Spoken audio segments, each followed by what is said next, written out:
Le pavillon présidentiel était bien pavoisé du drapeau national de la RDC et celui de l'État d'Israël pour marquer l'instant solennel et historique entre les deux États.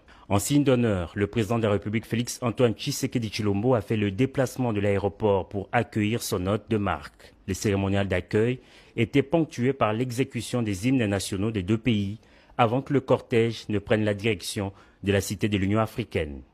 Deux temps forts ont marqué cette rencontre historique.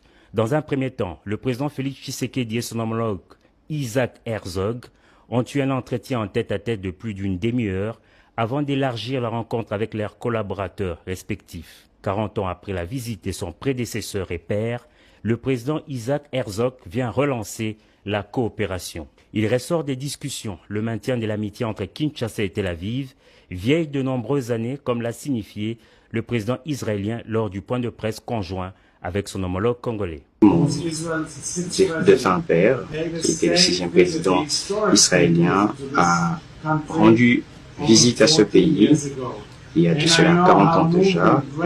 Et maintenant, je vais suivre pas seulement ses empreintes de pas physiques, mais aussi embrasser sa même vision, celle de pouvoir maintenir l'amitié entre les deux pays. Le président Herzog a en outre invité le monde entier à porter aussi son attention sur la crise sécuritaire dans l'Est de la RDC, pas seulement au Moyen-Orient, a-t-il indiqué. Pour sa part, le président Tshisekedi, satisfait des échanges avec son homologue, a annoncé une visite dans les prochaines semaines en Israël de la ministre des Affaires étrangères congolaise pour des engagements gouvernement à gouvernement.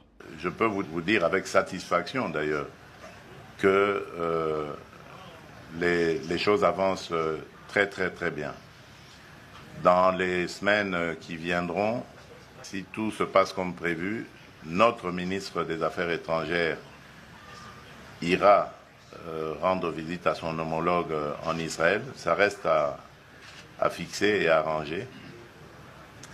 Et cela devra nous permettre donc d'ouvrir la voie sur des engagements dit to dit, comme on dit, donc gouvernement à gouvernement, pour ainsi matérialiser ce que nous sommes en train de dire ici.